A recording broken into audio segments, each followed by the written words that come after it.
நாடாளுமன்ற தேர்தல் மற்றும் சட்டப்பேரவை இடைத்தேர்தலை ஒட்டி திமுக தலைவர் மு க ஸ்டாலின் தன்னுடைய பிரச்சாரத்தை தொடங்கியுள்ளார். திருவாரூர் நகர் பகுதியில் திருவாரூர் சட்டமன்ற தொகுதி திமுக வேட்பாளர் பூண்டி கலைவாணன் மற்றும் நாகை மக்களவை தொகுதியின் இந்திய கம்யூனிஸ்ட் கட்சி வேட்பாளர் செல்வராஜை ஆதரித்து பரப்புரை செய்தார். தற்போது அணைக்கால் ஐயம்பேட்டை என்ற இடத்தில் பிரச்சாரம் மேற்கொண்டு வருகிறார். அந்த காட்சிகளை நேரலையில் பார்க்கலாம். தங்கள் பிரச்சனைகளை பற்றி கலந்து பேச அதற்காக ஒரு கலந்து ஆலோசனை கூட்டம் ஒவ்வொரு வட்ட தலைமையிடத்திலும் அந்த கூட்ட அரங்கு கட்டி கொடுக்கப்படும் என்ற அந்த உறுதிமொழியும் இந்த தேர்தல் அறிக்கையிலே சொல்லப்பட்டிருக்கு. 10ஆம் வகுப்பு படித்த கிராமப்புற பெண்கள் 50 லட்சம் பேரை மக்கள் நல பணியாளர்களாக நாம் நியமித்து வைக்கிறோம் என்ற அந்த உடன்பாடு சொல்லியிருக்கிறோம்.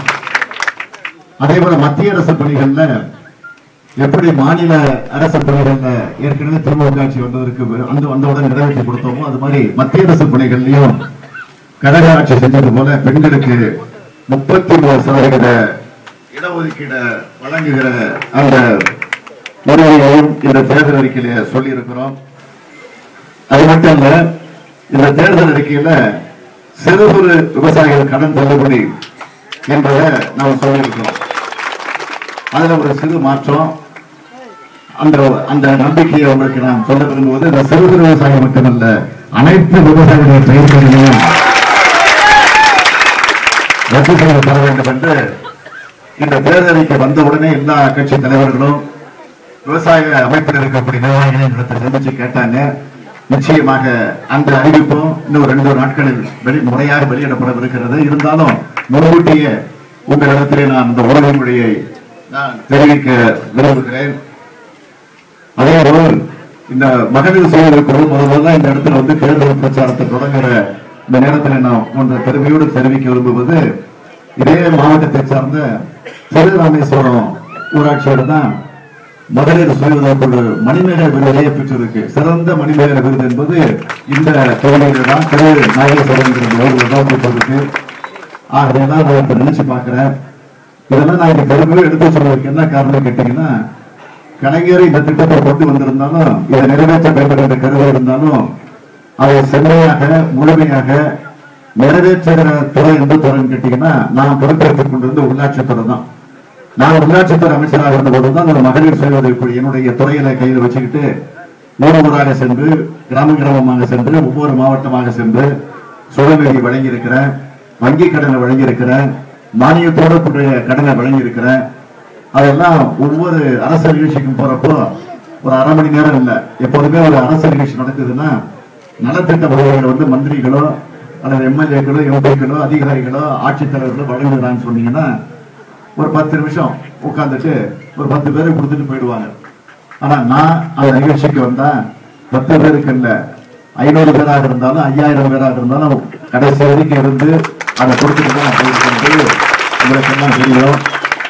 அந்த நிகழ்ச்சியில கூட சில தாய்மார்கள் வந்து இந்த இடத்துல கேட்பாங்க, என்னப்பா 3 மணி நேரமா 4 மணி நேரம் என்ன இருக்கிற, ஒரு கால்லாம் வலிக்கலையா அப்படின்னு சில தாய்மாரை என்னை பார்த்து கேட்பாங்க.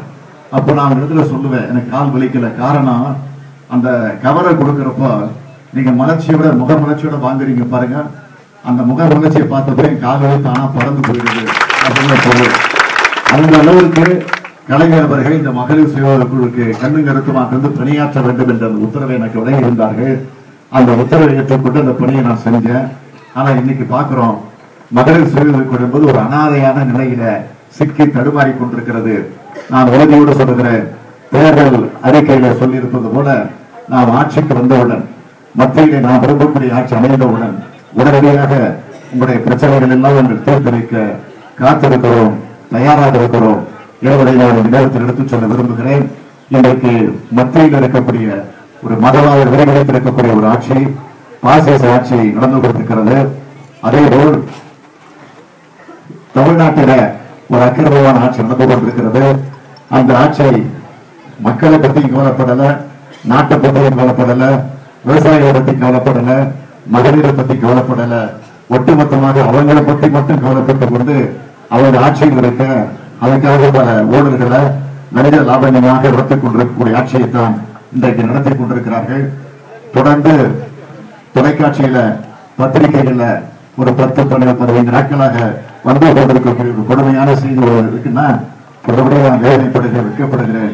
பொள்ளாச்சியில நடவடிக்கக்கூடிய கொடுமை, நூற்றுக்கணக்கான பெண்கள், மாணவிகள், சிறு பெண்கள் அவர்கள் எல்லாம் இதற்கு எந்த அளவுக்கு கொடுமைக்கு ஆளாகி இருக்கிறார்கள். ஆக அப்படிப்பட்ட பாலியல் கொடுமைக்கு ஆளாகி இருக்கக்கூடிய அந்த கொடுமைகளுக்கெல்லாம் காரணம் யாருன்னு கேட்டா ஆலய இருக்கக்கூடியவர்களே தொடர்ந்து இருக்கிறார்கள். ஆக